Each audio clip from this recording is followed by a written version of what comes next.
ensemble. Alors, j'ai deux livres, vous vous rendez compte? Je vais en dire des choses. Hein. Je voulais donner une suite un petit peu, pour ceux, bon, il y en a qui vont prendre le train en marche. On a étudié depuis quelques semaines, depuis quelques mois, les 12 petits prophètes. Je ne sais pas si vous avez pris peut-être le train en marche. Donc, on a vu les 12 petits prophètes. J'ai eu à cœur, hein, à chaque fois que j'avais l'occasion d'apporter la parole, de parler d'un des petits prophètes. Donc, on a vu les 12 petits prophètes. On a terminé les 12 petits prophètes. Et vous allez me citer les 12 petits prophètes. Commencez pas à prendre dans la Bible. Allez, Osée, Joël, Amos, Abdias, Jonas, Michée, Agé, Nahum, Habakkuk, Zacharie et Malachie. Malachie, c'est le dernier. Voilà, on a fait le tour des 12 petits prophètes. Ça va vite, hein, mais quand on doit y réfléchir, ça prend plus de temps. Et je vous avais dit que je donnerais une suite à Malachie, ça a été le dernier des prophètes. Le dernier des prophètes. Et vous savez qu'entre Malachie et la venue de Jésus, il s'est passé 400 ans de silence. Et là, il y a eu un autre prophète. Alors, on a parlé des 12 petits prophètes, mais ce matin, je voudrais parler du plus grand des prophètes. La Bible déclare que c'est le plus grand des prophètes. Alors, on va le lire. C'est même pas M. Saez qui le dit, c'est pas Cyril, c'est Jésus lui-même qui dit que Jean-Baptiste, c'est le plus grand des prophètes. Est-ce qu'on avait mis un titre, non? Tu peux le mettre, ça fait bien d'avoir un titre. Ils n'ont pas mis le titre, alors qu'ils m'ont demandé le titre. Le titre, c'était le plus grand des prophètes. La Bible dit, et Jésus déclare, que c'est le plus grand. Pourtant, il y en a eu des grands prophètes. Et on va voir pourquoi Jésus dit que c'est le plus grand. Ben, quand même, il faut chercher à comprendre. Donc, on va lire dans l'évangile de Matthieu, au chapitre 11, à partir du verset 7. Matthieu, chapitre 11, verset 7. Comme il s'en allait, Jésus se mit à dire à la foule au sujet de Jean-Baptiste, qu'êtes-vous allé voir au désert? Un roseau agité. Qui c'est qui parle? J'entends des voix. Je suis comme Jeanne d'Arc. Un roseau agité par le vent, mais qu'êtes-vous allé voir? Un homme vêtu d'habits précieux. Voici, ceux qui portent des habits précieux sont dans les maisons des rois. Qu'êtes-vous donc allé voir? Un prophète? Oui, vous dis-je, et plus qu'un prophète. Et encore, Jésus dit, c'est plus qu'un prophète. Vous vous rendez compte? Car c'est celui dont il est écrit, voici j'envoie mon messager devant ta face pour préparer ton chemin devant toi. Je vous le dis en vérité, parmi ceux qui sont nés de femmes, il n'en est point paru de plus grand que Jean-Baptiste. Cependant, le plus petit dans le royaume des cieux est plus grand que lui. Depuis le temps de Jean-Baptiste jusqu'à présent, le royaume des cieux est forcé, et ce sont les violents qui s'en emparent. Car tous les prophètes et la loi ont prophétisé jusqu'à Jean. Amen. Voilà, donc on va s'arrêter là. Jésus déclare, c'est le plus grand des prophètes. Hein? Amen. Le contexte, Jean-Baptiste est déjà emprisonné. Hein? Alors, vous voyez, ce n'est pas paradoxal, mais Jean-Baptiste est prisonnier, oui, et il est dans le doute. Il est dans le doute. Il doute, ses disciples vont venir vers Jean-Baptiste, il dit, voilà, Jésus est là, il fait des miracles, etc. Et lui, il dit, mais est-ce que c'est celui que le Seigneur devait envoyer? Il est dans le doute. Quand on lit les versets qui précèdent, il est dans le doute. Et Jésus leur dira, allez dire à Jean-Baptiste, les aveugles voient, les sourds entendent, les paralytiques marchent, etc., etc. Donc là, mais il est déjà emprisonné. Et le Seigneur dit que c'est le plus grand des prophètes. C'est le plus grand des prophètes. Mais que le plus petit, alors ça paraît paradoxal, que le plus petit dans le royaume des cieux est plus grand que lui. Qu'est-ce que ça veut dire?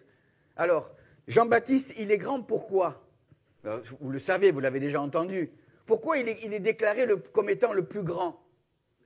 Parce que c'est celui qui annonce la venue de Jésus. C'est lui qui prépare le chemin du Seigneur. Hein, quand on lit dans les évangiles, au début des évangiles, la venue de Jean-Baptiste, c'est lui, c'est le précurseur, c'est lui qui vient préparer le chemin du Seigneur. Voilà pourquoi Jésus déclare qu'il est le plus grand. Mais il dit que le plus petit dans le royaume des cieux est plus grand que lui. Le plus petit dans le royaume des cieux. Qu'est-ce que ça veut dire? Dans le royaume des cieux, pour entrer, qu'est-ce qu'il faut faire? Il faut accepter Jésus. Voilà. Jésus, il dira, je suis la porte. Si quelqu'un entre par moi, il sera sauvé. Amen. Il pourra entrer, il pourra sortir, il trouvera des pâturages. Vous voyez pourquoi il dira, mais le plus petit? Parce que d'un côté, Jean-Baptiste, c'est celui qui conclut un peu la loi, qui introduit Jésus comme le précurseur, et après, pour être dans le royaume des cieux, il faut passer par Jésus, par son sacrifice, et c'est ce que, pour la plupart d'entre nous, nous avons fait. Voilà pourquoi il est déclaré comme étant le plus grand et le plus petit d'entre nous est plus grand que lui, mais dans le royaume.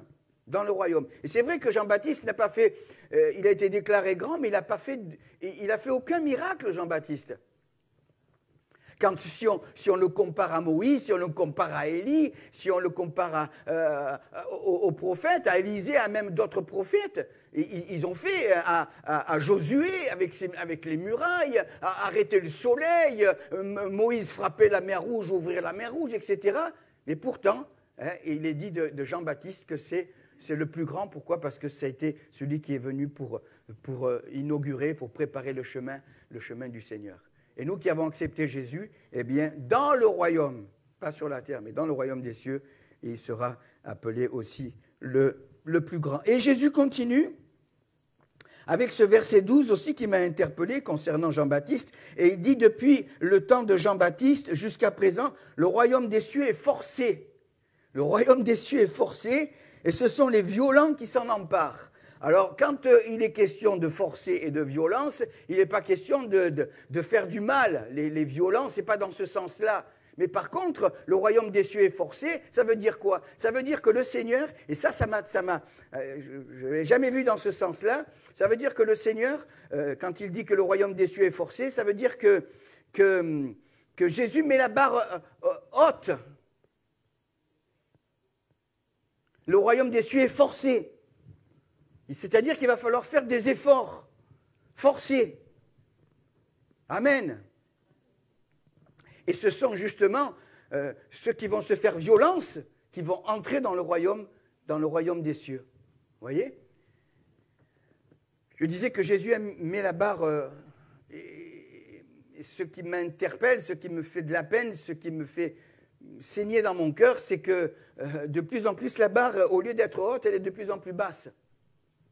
Je pensais à trois exemples que je cite, que je n'ai même pas mis sur l'écran, mais dans l'évangile de Matthieu, chapitre 7, verset 36, il est question de ce pharisien qui s'appelle Simon, qui va inviter Jésus à prendre le repas. Et il y a cette fameuse femme qui vient, cette fameuse femme pécheresse qui vient et qui se met aux pieds du Seigneur, et qui va pleurer sur les pieds du Seigneur, qui va oindre les pieds du Seigneur, qui va essuyer les pieds du Seigneur. Et le pharisien qui l'a invité, lui, il commence à le juger. Si cet homme savait de qui et de quelle espèce cette femme, il saurait que c'est une femme pécheresse, etc. Jésus lui dira, mais viens, il va lui expliquer. Il dira, mais ses nombreux péchés ont été pardonnés parce qu'elle a beaucoup aimé. Mais toi, depuis que tu es là, tu fais que juger, que critiquer. Donc le Seigneur met la barre haute. Dans l'évangile, toujours de Luc, au chapitre 6, au verset 46, là aussi, il met la barre haute. Et il dit, mais pourquoi m'appelez-vous? Vous connaissez ce passage? Pourquoi m'appelez-vous Seigneur, Seigneur, et ne faites-vous pas ce que je vous dis de faire? À la limite, ne m'appelez plus Seigneur.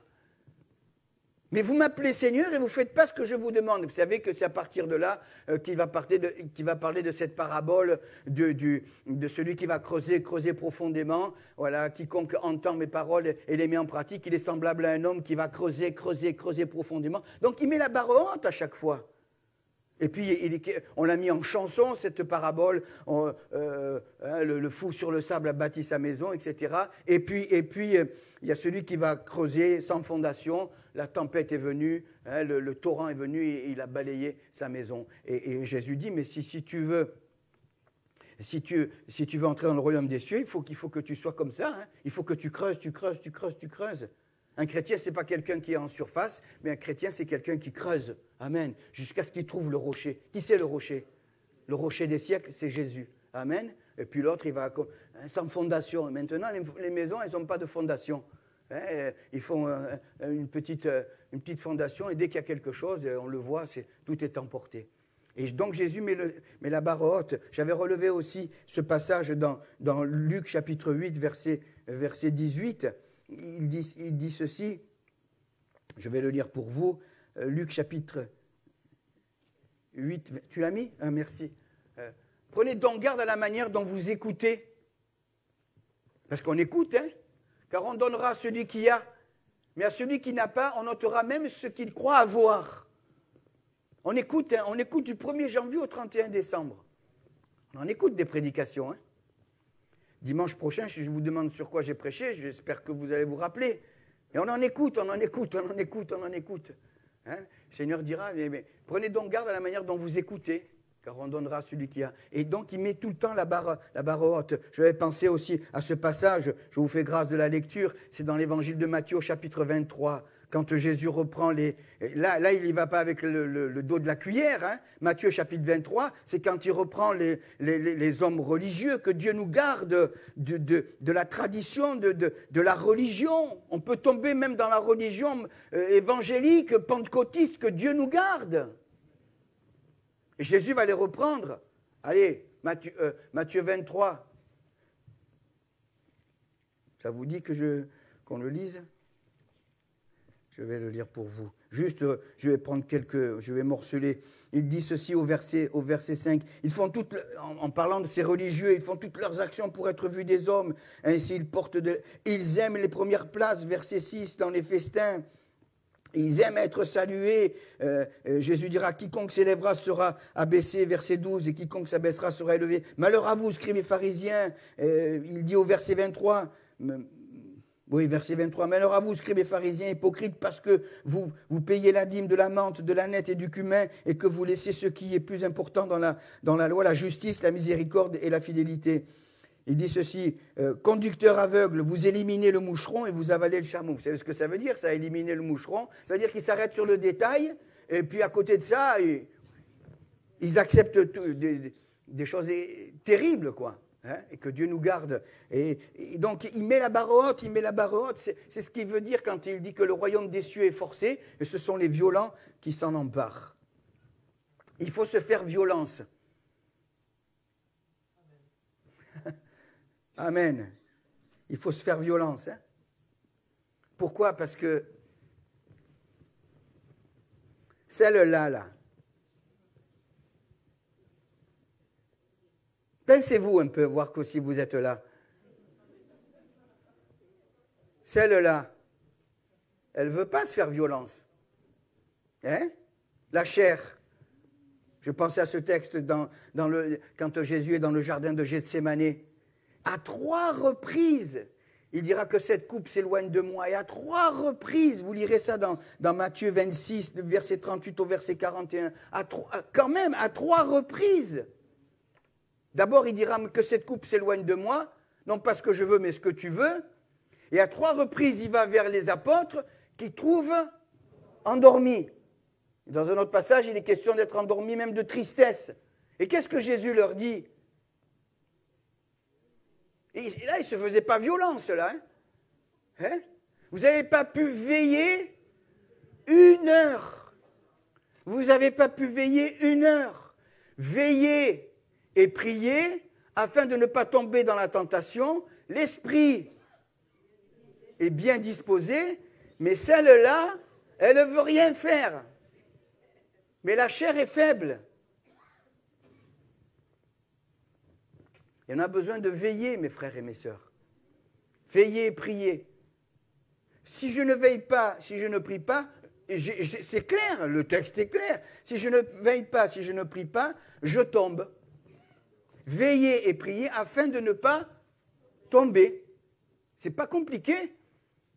Et on a besoin de veiller, on a besoin de se tenir devant le Seigneur. Parce que quand on prie, quand on est éveillé, eh bien, l'Esprit de Dieu agit en nous et il nous nettoie, on va le voir tout à l'heure, toujours avec l'exemple de Jean-Baptiste. Mais s'il n'y a pas cette vigilance, s'il n'y a pas cette communion, c'est tellement important. Je parlais tout à l'heure en introduction de l'évangélisation, mais l'évangélisation est précédée de la prière. Amen. De la communion avec le Seigneur. Et j'ai besoin, au jour d'aujourd'hui, de cette communion avec le Seigneur. Mais veillez et priez. Vous n'avez pas pu veiller 1 heure. C'est ce que Jésus enseigne quand il dit que le royaume des cieux est forcé, ce sont les violents qui s'en emparent. On continue maintenant un petit peu, toujours avec Jean-Baptiste, le plus grand des prophètes. Dans l'évangile de Luc, il est question aussi de Jean-Baptiste, au chapitre 1er et au verset 5. Au verset 5. Il est question dans Luc de la naissance de Jean-Baptiste. Alors ça a été souligné, je souriais. Déjà, ça avait été souligné, je crois, dimanche dernier par notre pasteur. Vendredi, Patrick, il m'a pris presque tous les versets que je devais souligner. Il a parlé de Jean-Baptiste aussi. Mais on connaît la naissance. La naissance de Jean-Baptiste est un miracle. Vous le savez. Alors, allez, on va voir. Pourquoi elle est un miracle? Parce que Élisabeth, c'est un prénom à la mode en ce moment, Élisabeth. Hein, c'est le prénom de notre première ministre. C'est vrai. Élisabeth était stérile. Hein, je résume. Hein. Élisabeth était stérile, elle était avancée en âge, elle ne pouvait plus avoir d'enfants. Il y a eu 400 ans de silence. Son mari s'appelle Zacharie. Il s'acquittait de sa fonction en tant que sacrificateur. Et le Seigneur va lui parler. Et la Bible dit qu'ils étaient sans reproche, qu'ils observaient tous les commandements. Vous vous rendez compte? Mais observer tous les commandements et être sans reproche ne veut pas dire qu'il était sans péché. La preuve, donc l'ange Gabriel va lui parler et il dira ta femme sera enceinte, etc. Et ton fils il sera grand, c'est lui qui va aplanir le sentier pour le Seigneur, etc. Et la Bible nous dit que lui il va douter. Vous savez qu'il va douter? Zacharie il va douter. Il dit parce que tu vas douter, donc ça veut dire quoi? Ça veut dire qu'il était là, il s'acquittait, il faisait, il était exemplaire, mais il a douté. Et le Seigneur lui dit, parce que tu as douté, tu seras muet. Heureusement que le Seigneur ne fait pas la même chose avec nous, hein, parce qu'il y aurait beaucoup de muets. Hein. Croyez pas? Hein? Pendant 9 mois, il a été muet. Pendant 9 mois, il a été muet. Hein, ça a été le jour où Élisabeth, le 5e mois, on va le voir tout à l'heure, elle va s'approcher de sa cousine Marie, celle qui va mettre au monde Jésus. Mais lui, pendant 9 mois, il y en a que pour faire taire, c'est terrible. Hein, mais il est resté muet pendant 9 mois. Et donc, ça a été un miracle, sa naissance, puisqu'elle était avancée en âge, etc. Et je faisais un parallèle, et je vais faire qu'effleurer ce que je vais vous dire là, bien plus tard.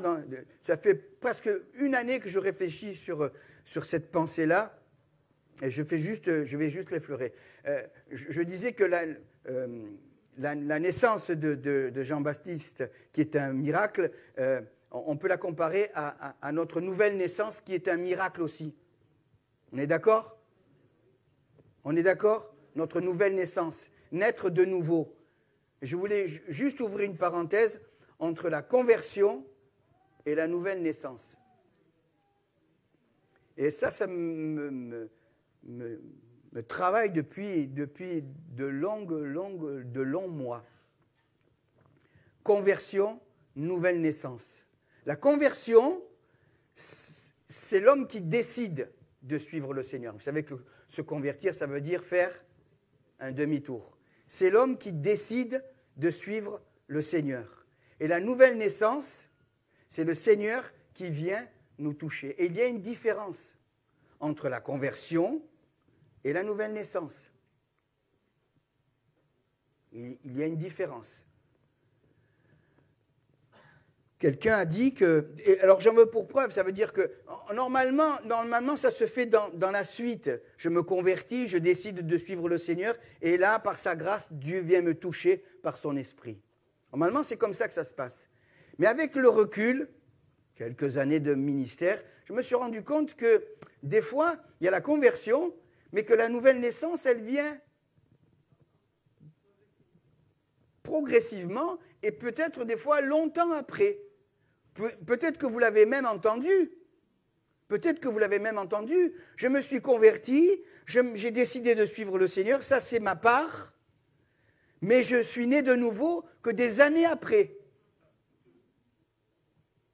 Et dans ce laps de temps, il peut se passer que ce qui se passe, ce qu'on trouve dans la parole de Dieu, quand on lit par exemple avec les Corinthiens, tout ce qui se passait, tout le désordre qu'il y avait, on a besoin non seulement de se convertir, mais de naître de nouveau. Il y a une différence entre la conversion et la nouvelle naissance. Jésus dira dans Jean chapitre 3, verset 6, « Ce qui est né de la chair est chair, et ce qui est né de l'esprit est esprit. » Et il dira à Nicodème, dans Jean chapitre 3, dans les premiers versets, « Si un homme ne naît d'eau et d'esprit, il ne peut entrer. » Donc il y a cette partie qui m'incombe de suivre le Seigneur, et ensuite le Seigneur, par sa grâce, il me touche par son esprit. Il y a un homme de Dieu qui a dit ceci, pour résumer cette citation. Quelqu'un a dit que la conversion, c'est le oui de l'homme à Dieu, c'est l'homme qui dit oui à Dieu, et la nouvelle naissance, c'est Dieu qui dit oui à l'homme. Vous me suivez? Après, on doit se poser la question, hein. Mais c'est quand même important, parce que je me rends compte que des fois, dans le relationnel, dans les conflits, etc., on peut arriver à se poser des questions. Vous me suivez? Ce qu'il faut, c'est naître de nouveau. Si un homme ne naît d'eau et d'esprit, il ne peut entrer dans le royaume des cieux. Et j'ai besoin non seulement de me convertir, mais j'ai besoin que le Seigneur vienne et me touche. Amen, par son esprit, naître de nouveau. Je me rappellerai toujours ce témoignage. C'était mon avant-dernière église sur Marseille-la-Rose, une belle assemblée. Et il y avait une sœur qui était bien, était tout le temps là, aux réunions, etc., pendant des années. Et ça a été radical. Et un jour, elle a été touchée par un don spirituel, quelque chose de simple. Et du jour au lendemain, ça a été plus la même. Ça faisait peut-être plus de 20 ou 25 ans qu'elle était baptisée, convertie, et je l'ai vue, mais complètement changée. C'était plus du tout la même. D'ailleurs, elle avait témoigné qu'elle venait, mais bon, que c'était sans plus, et que à ce moment-là, et je vous assure, elle était ensuite, c'était une perle, un exemple, un modèle. Pourquoi? Parce qu'elle avait été touchée par... Et on a besoin d'être touché par l'Esprit de Dieu. Si un homme le naît d'eau et d'esprit, l'eau, c'est à la fois la parole de Dieu, mais l'eau, c'est à la fois aussi l'Esprit. Si quelqu'un a soif, qu'il vienne à moi et qu'il boive, et des fleuves d'eau vive couleront de son cœur. Amen. Que Dieu, je tenais quand même à le souligner concernant cette naissance qui est un miracle, et vivons cette nouvelle naissance. Amen. Un retour à Jean-Baptiste, toujours dans l'évangile de Luc au chapitre 1er et au verset 15. Regardez, et là aussi, je parlais de sa naissance qui était un miracle, et là, l'ange lui dit ceci, « Car il sera grand devant le Seigneur, et il ne boira ni vin, ni liqueur enivrante, et il sera rempli de l'Esprit Saint dès le sein de sa mère. » Amen. J'ai dit, tiens, je vais ouvrir une parenthèse là. D'abord, il ne boira ni vin, ni liqueur enivrante. Ça, c'était le vœu de Naziréen. Rien à voir avec le Nazaréen. Le Nazaréen, c'était celui qui habitait Nazareth.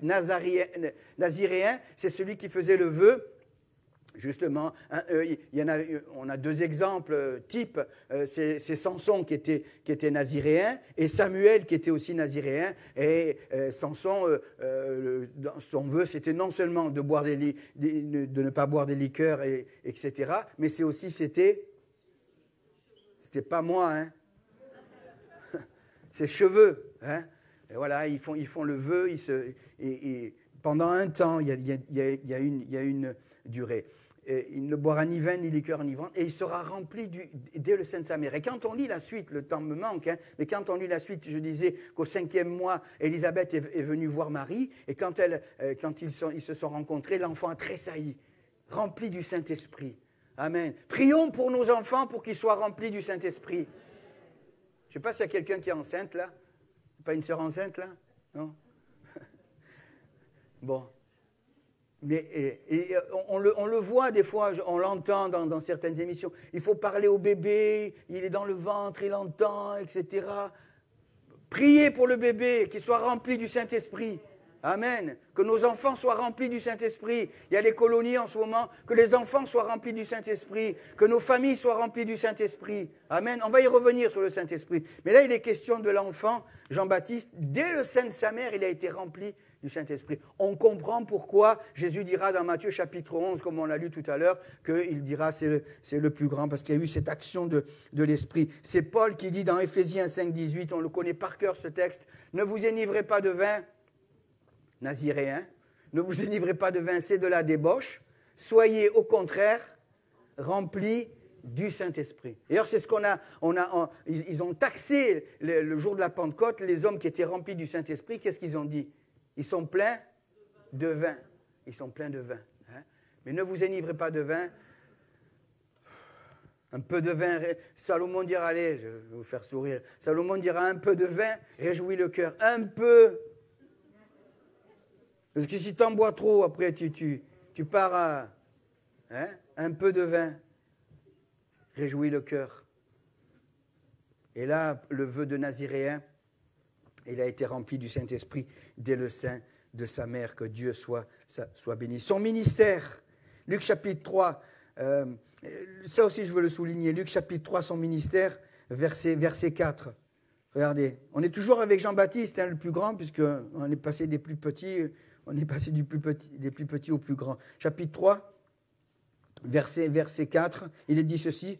Donc il est question de Jean-Baptiste, selon ce qui est écrit dans le livre des paroles d'Ésaïe, le prophète, c'est la voix de celui qui crie dans le désert, prépare le chemin du Seigneur et aplanissez ses sentiers.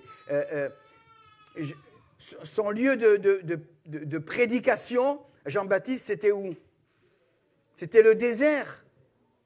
Et le désert, dans la parole de Dieu, ça nous parle. Le désert, ça nous parle dans la parole de Dieu.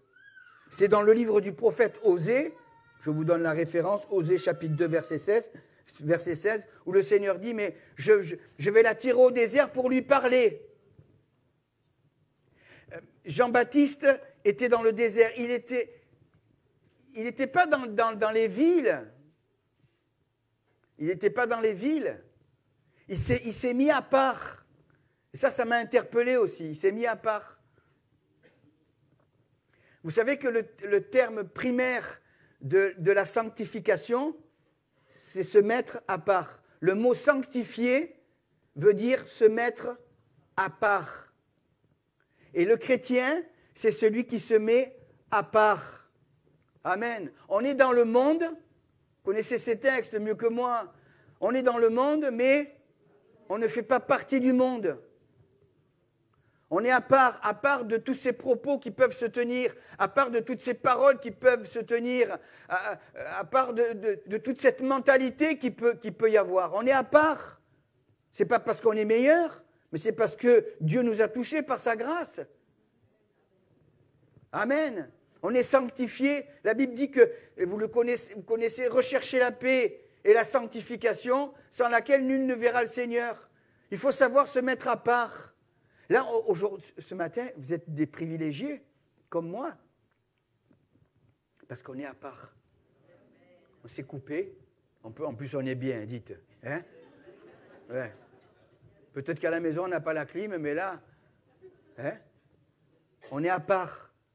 Amen. On est sanctifié. Vous savez que quand on se retrouve comme ça, on se sanctifie, même si on ne se connaît pas plus que ça, mais on se sanctifie parce qu'on est là et parce que le Seigneur est là. Amen. Et c'est lui qui nous sanctifie. Gloire à Dieu. On se met à part. Mettez-vous à part à la maison. Quand tu pries, entre dans ta chambre, ferme ta porte et prie ton Père qui est dans le lieu secret. Ton Père qui va dans le secret te le rendra. Amen. C'est ça, se mettre à part. Ouvre la parole. Lis la parole de Dieu. Amen. Se mettre à part. Et quand on lit le livre, quand on ouvre le livre, Dieu nous parle. Et on se met à part. Et on a besoin. On a besoin de se mettre à part. Gloire à Dieu. Donc ça, c'est comment dirais-je, c'est Jean-Baptiste qui est dans le désert. On sait qu'ensuite, ils vont tous venir. Le message de Jean-Baptiste, alors là, on y vient, ce que je disais vendredi pour ceux qui étaient là. Qui c'est qui était là vendredi? Alors, je dis toujours la même chose. Et les autres, vous étiez... Non, je vous fais bisquer, là. Hein. Allez, c'est pas grave. Le Seigneur vous pardonne. Mais ne prenez pas ça pour habitude non plus. Le message de Jean-Baptiste, c'est la repentance. Le message de Jean-Baptiste, c'est la repentance. Quand on lit l'histoire de Jean-Baptiste, il vient pour préparer le chemin et il parle de la repentance. J'ai pris ce livre, il est jaune, et il est très très âgé. Je ne sais pas si vous connaissez ce bouquin, ce que la Bible enseigne. Non? Je vous le conseille, on le trouve encore, il est édité. Je vais juste vous donner la définition. Moi, je sais tout juste parler le français, alors pensez en hébreu ou en grec. Je vous donne la définition en hébreu du mot repentance. Et c'est intéressant, c'est intéressant. Juste 30 secondes là. L'idée fondamentale du mot hébreu traduit par se repentir dans l'Ancien Testament est, regardez ce qu'il dit, se repentir c'est haleter, c'est gémir, c'est se lamenter, c'est s'attrister, se chagriner. Voilà ce que ça veut dire en hébreu, gémir dans l'hébreu. Et puis dans le grec, le mot grec, c'est changer d'avis de façon de voir. J'ai relevé comme ça, il donne quelques versets. Jérémie 8,6, Dieu dit « Je suis attentif et j'écoute. Et il ne parle pas comme il devrait, aucun ne se repent de sa méchanceté et ne dit « Qu'ai-je fait ?» Tous reprennent leur course comme un cheval qui s'élance au combat. Ça, c'est dans la version seconde. Toujours Jérémie 18,8. Mais si cette nation sur laquelle j'ai parlé revient de sa méchanceté, je me repens du mal que j'avais pensé lui faire. Jérémie 26,3. Peut-être écoutera-t-il et reviendront-ils chacun de leur mauvaise voie, alors je me repentirai, dit le Seigneur. Le Seigneur, il parle de repentance, du mal que j'avais pensé leur faire à cause de la méchanceté de leur action. Et encore dans Jérémie 42,10, il dit « Si vous restez dans ce pays, je vous y établirai et je ne vous détruirai pas, je vous planterai et je ne vous arracherai pas, car je me repens du mal que je vous ai fait. » Le Seigneur lui-même. Et je passe sur d'autres textes. Il y avait Joël, etc., Jonas aussi, dans le livre de Jonas. Voilà un petit peu haleter, gémir. Hein. Ça, c'est la repentance. La repentance, c'est aussi se reconnaître pécheur et demander pardon au Seigneur. C'est ça, la repentance. Hein. C'est toujours dans l'évangile de Luc, au chapitre 3, au versets 7 et 9. Jean-Baptiste disait ceci. Il disait donc à ceux qui venaient en foule, moi, ça me gêne de le dire. Dites-le vous, dites-le. Personne ne le dit? Il disait donc à ceux qui... Là aussi, il disait donc à ceux qui venaient en foule pour être baptisés par lui, race de vipères, qui vous a appris à fuir la colère à venir, produisez donc des fruits dignes de la repentance. Et ne vous mettez pas à dire, nous avons en vous-même, nous avons Abraham, etc., etc. produisez du fruit digne de la repentance. C'est bien de se repentir. Ça a été souligné souvent. Il a été question, depuis ces quelques jours, il a été souvent question de la repentance. Un chrétien, c'est quelqu'un qui vit dans la repentance. Ce n'est pas compliqué, c'est quelqu'un qui vit dans la repentance. Je me repens. Je demande pardon au Seigneur. Amen. Mais là, il dit, produisez du fruit. Je dois produire. On encourage les petits commerçants, les petits producteurs. Maintenant, on va chez les petits producteurs. Bon, c'est un peu plus cher, hein, mais produisez du fruit digne de la repentance. On a besoin de produire. Hein. Digne de la repentance. Entre autres, il est écrit dans Galates chapitre 5, verset 22, si mes souvenirs sont bons. Il est question du fruit de l'esprit. Le fruit de l'esprit, c'est quoi? C'est ça qu'on doit produire. Tu l'as mis? Galates 5, 22. L'amour.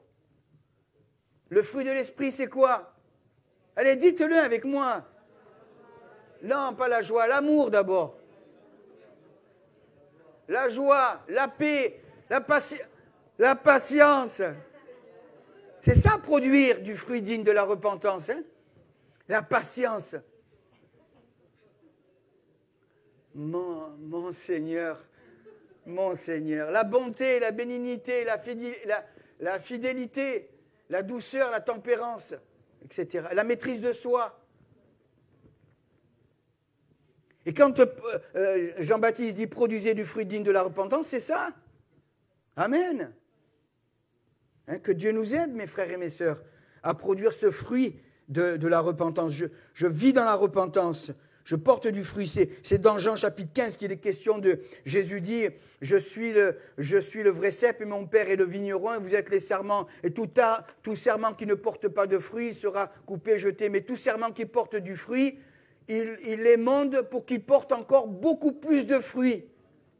Vous aimez les fruits? En ce moment, c'est une année à fruits. Hein? Les pêches, elles sont sucrées. Non mais c'est vrai. Ils le disent partout. Mangez des fruits. 5 fruits, 5 légumes. Voilà, je fais la publicité. Mais il dit, je les monde pour qu'ils portent encore plus de fruits. Et Jean-Baptiste disait que nous devons porter beaucoup plus de fruits. Hein, que Dieu soit béni. Que Dieu soit béni.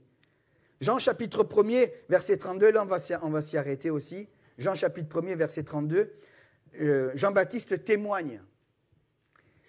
J'avais dit qu'on allait en reparler. C'est lui qui va dire « J'ai vu l'Esprit descendre du ciel et s'arrêter sur Jésus ». Regardez ce qu'il dit, Jean-Baptiste, verset 32. « Jean rendit ce témoignage, j'ai vu l'Esprit descendre du ciel comme une colombe et s'arrêter sur lui. » Ça, c'était le jour du baptême. Le ciel s'est ouvert hein, et la Trinité s'est manifestée. Alors, je les cite, hein. Les témoins de Jéhovah ils disent « Ouais, mais le mot Trinité n'apparaît pas dans la Bible. » C'est vrai que le mot Trinité n'apparaît pas. Mais la Trinité, elle se manifeste depuis la Genèse jusqu'à l'Apocalypse. Et entre autres là, le jour du baptême de Jésus. Non? Il y a la Trinité qui s'est manifestée. Jésus, là, en tant qu'homme, descend dans les eaux du Jourdain. Le Saint-Esprit descend sous la forme corporelle d'une colombe. Et qu'est-ce qui se passe après? La voix du Père. Le Père dit, celui-ci est mon Fils bien-aimé, en qui j'ai mis toute mon affection. La Trinité, elle s'est manifestée. Amen. Et là, dans ce passage, il dit ceci. « J'ai vu l'Esprit descendre du ciel comme une colombe et s'arrêter sur lui. Je ne le connaissais pas, mais celui qui m'a envoyé baptiser d'eau m'a dit, celui sur qui tu verras l'Esprit descendre et s'arrêter, c'est lui. » Là, je vais m'arrêter un petit peu. C'est lui et lui seul qui baptise du Saint-Esprit. Amen. C'est lui qui baptise du Saint-Esprit. Gloire à Dieu. Je mets en parallèle Luc 3,16, toujours avec le Saint-Esprit. Regardez ce qu'il dit. Il leur dit, c'est Jean-Baptiste, à tous, « Moi je vous baptise d'eau, mais il vient celui qui est plus puissant que moi, et je ne suis pas digne de délier la courroie de ses souliers. Lui, il vous baptisera du Saint-Esprit et de feu. » Amen. Et là, j'ouvre une parenthèse. le baptême du Saint-Esprit et de feu, ce n'est pas un deuxième baptême plus puissant, hein? Parce que ça, je l'ai entendu dans le milieu, dans le monde évangélique. Oui, le baptême du Saint-Esprit et de feu, c'est un deuxième baptême. Non, non, non, on n'en reçoit qu'un de baptême du Saint-Esprit. Mais vous savez ce que c'est que le feu, quand on étudie la parole de Dieu? Quand il est question du baptême du Saint-Esprit, du baptême du Saint-Esprit et de feu, le feu, c'est pas pour recevoir quelque chose de surpuissant. Le feu, dans la parole de Dieu, c'est pour purifier. C'est pas un deuxième baptême plus puissant. Ouais, moi, des fois, j'en ai vu un petit peu exalté, quoi. Hein. Beaucoup, la personne, ouais, moi, j'étais baptisé du Saint-Esprit et de feu. Ouh. De feu, dit? Mais alors, tu as été brûlé, hein? Tu as été brûlé. Parce que le feu, là, dans ce texte, c'est le feu qui purifie, qui nous nettoie, frères et sœurs. Amen. Là, oui, on est baptisé du Saint-Esprit et de feu. Quand on est nettoyé, vous savez que le feu a cette propriété de purifier. C'est un purificateur. Le feu, quand le Seigneur dit dans le livre de l'Apocalypse, au chapitre 3, avec l'église de Laodicée, « Puisses-tu être froid ou bouillant, sache que les tièdes, je les vomirai de ma bouche. » Pour faire bouillir quelque chose, qu'est-ce qu'il faut? Du feu. S'il n'y a pas le feu, ça ne va pas bouillir. Et quand il y a le feu, ça bout. Amen. Il vous baptisera du Saint-Esprit et de feu. Que Dieu soit béni. Que Dieu soit béni. D'ailleurs, j'en veux pour preuve, dans Actes chapitre 2, versets 4 et 5, il y a un ordre quand même. Comme quoi qu'il faut lire Actes chapitre 2, versets 4 et 5, c'est la Pentecôte. Mais qu'est-ce qu'il est dit? Il est dit d'abord, ils furent tous... Non, verset... Qu'est-ce que je t'ai dit là? Verset 3 alors. Il est dit que d'abord, il y a eu les langues. Voilà, des langues. Et c'est dans l'ordre là. Des langues, il y a eu le bruit, etc., le jour de la Pentecôte. Des langues semblables à des langues de feu leur apparurent, séparées les unes des autres, et se posèrent sur chacun d'eux. Verset 4. Et là, d'abord, il y a eu le feu qui est descendu pour purifier. Vous me suivez là? Et ils furent tous remplis du Saint-Esprit et se mirent à parler en d'autres langues, selon que l'Esprit leur donnait de s'exprimer. Mais d'abord, il y a eu le feu qui est descendu.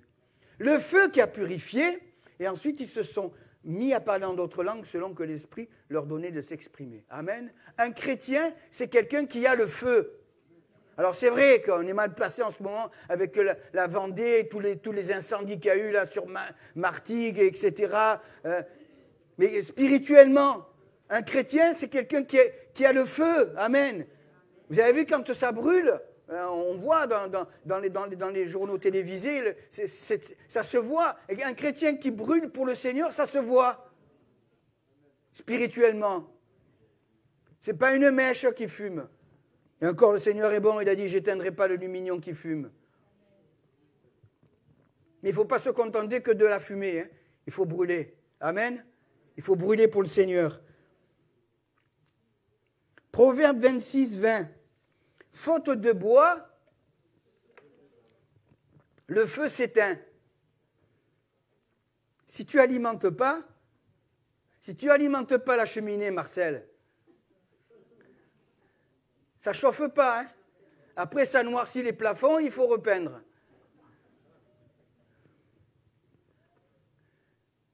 Non?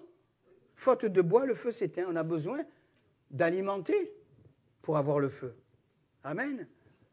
Hein, qu'on ait toujours du bois spirituellement. Et le bois, ça va loin. Hein. Tiens, je pense, le bois, ça va loin. Hein, c'est quoi le bois? C'est le sacrifice de Jésus. Hein, Jésus est mort sur la croix, sur le bois pour chacun d'entre nous. Amen. Pour nous donner cette nourriture et ce feu, que Dieu soit béni. Et je reviens au baptême du Saint-Esprit. Il vous baptisera du Saint-Esprit et de feu. Et ça, j'insiste, certainement qu'il va écouter mon collègue Cyril. Et le seul, amen, et je le dis de tout mon cœur et de toute ma force, le seul signe du baptême du Saint-Esprit, c'est le parler en langue. Amen. Il n'y a pas d'autre signe. Le seul et unique signe initial du baptême du Saint-Esprit, c'est le parler en langue. Ce n'est pas quand je pleure. Souvent, il y en a qui viennent « Oh, pasteur, j'ai pleuré. » Tu as pleuré, ben tu as pleuré, tu as pleuré. C'est le Seigneur qui t'a touché. Ce n'est pas pour ça que tu as été rempli du Saint-Esprit. Ah oui, j'ai senti, j'ai pleuré. D'autres, ils viennent « Oh, pasteur, je me suis mis à rire. » Mais ce n'est pas ça le baptême du Saint-Esprit. Ce n'est pas les pleurs, ce n'est pas les rires, ce n'est pas la joie, ce n'est pas les danses. Ah, j'étais baptisé du Saint-Esprit, je danse. Non, non. Le seul signe initial du baptême du Saint-Esprit, c'est le parler en langue. Ce n'est pas quand je danse, quand je ris, quand je pleure, quand je... Non, c'est quand je me mets à parler en d'autres langues selon que l'Esprit me donne de m'exprimer. Amen. Et ça, c'est purement, purement biblique. Gloire à Dieu. Les langues semblables à des langues de feu sont descendues et ils se sont mis à parler en d'autres langues. La Bible dit que celui qui parle... Vous vous rendez compte? Après, on dit qu'on ne vit pas des miracles. Le Seigneur dit, dans 1 Corinthiens 14, que celui qui parle en langue, il parle à Dieu. Et il dit des mystères. Paul dit, je parle en langue plus que vous tous. N'empêchez pas de parler en langue. Amen.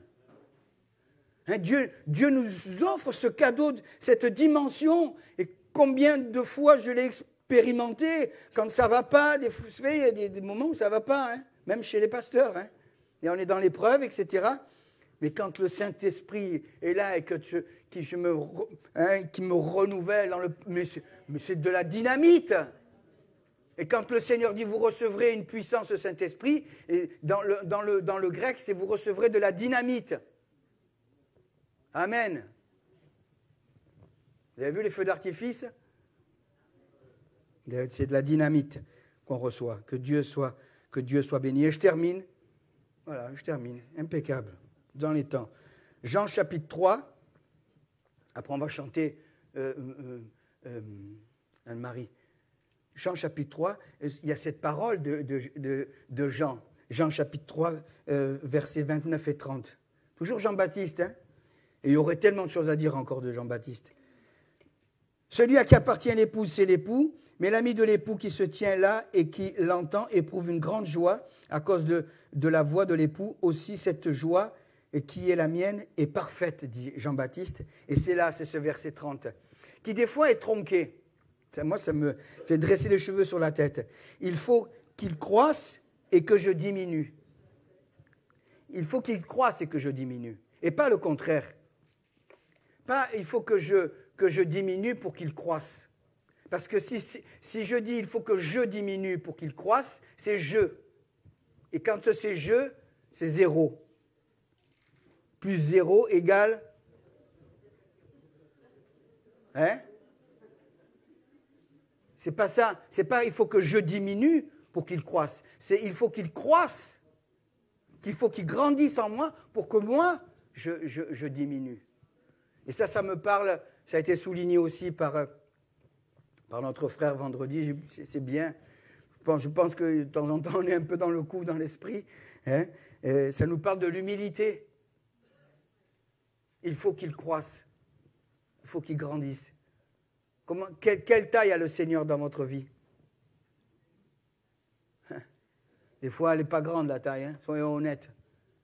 Des fois, on est sur les sommets, et puis d'autres fois, c'est terrible. Hein. Mais Jean-Baptiste dit, il faut qu'il croisse et que je diminue. Amen.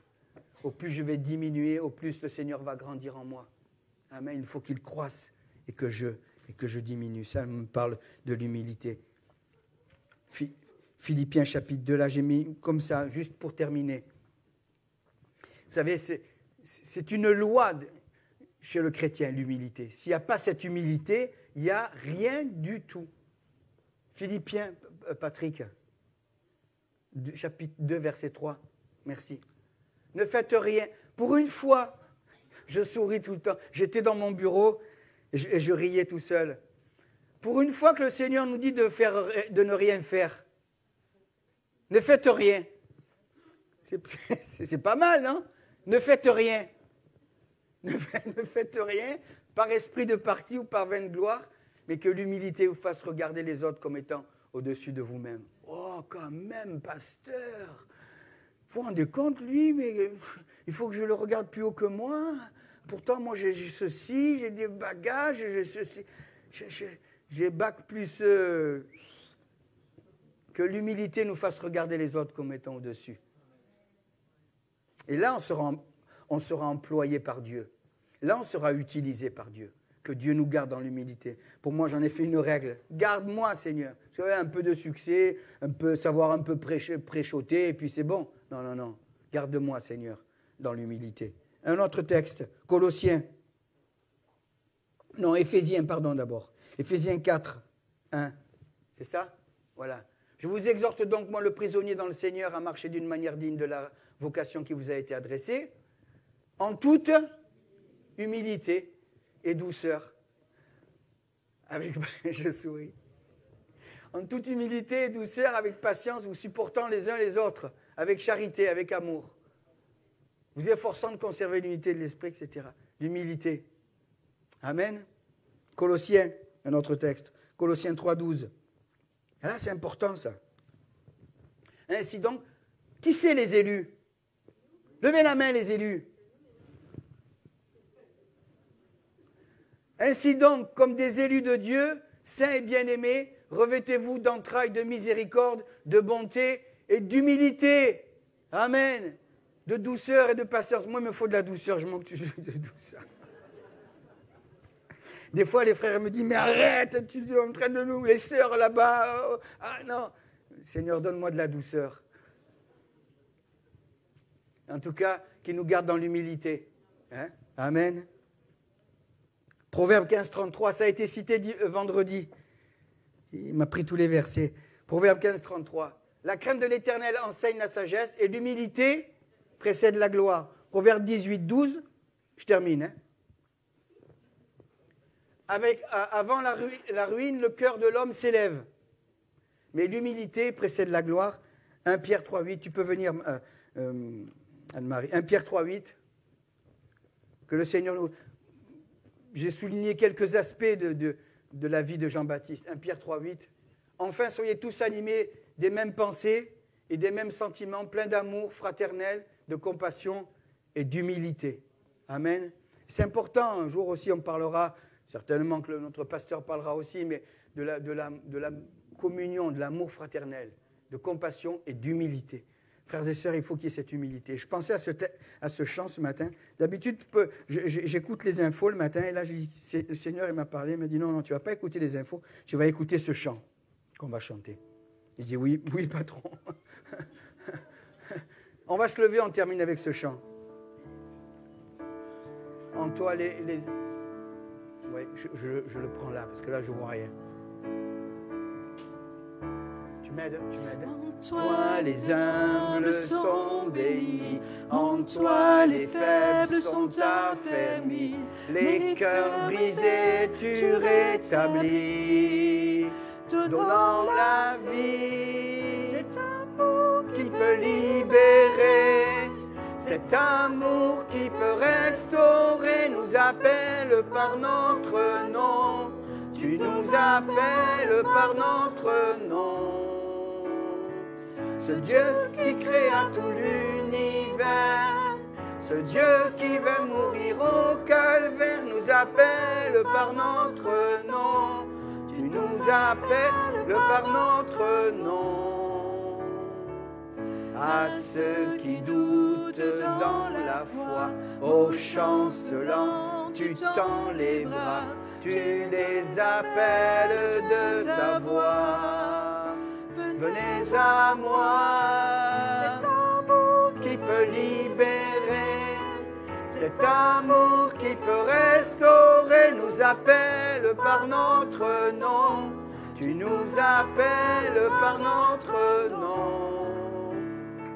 Ce Dieu qui créa tout l'univers, ce Dieu qui vint mourir au calvaire, nous appelle par notre nom. Tu nous appelles par notre nom. De ta voix, appelles à la croix. De ta voix, tu nous appelles à la croix. De ta voix, tu nous appelles à la croix. Cet amour qui peut libérer, Cet amour qui peut restaurer nous appelle par notre nom. Tu nous appelles par notre nom. Amen. Voilà, on va entendre la voix d'un des frères qui était là pendant des années, des décennies. C'est la voix de notre frère Éric Perrineau. Il est là? Il est là, Éric. Et Maïté, oh là là. Gloire à Dieu. Tu veux prier? Tu veux clôturer, s'il te plaît? Merci.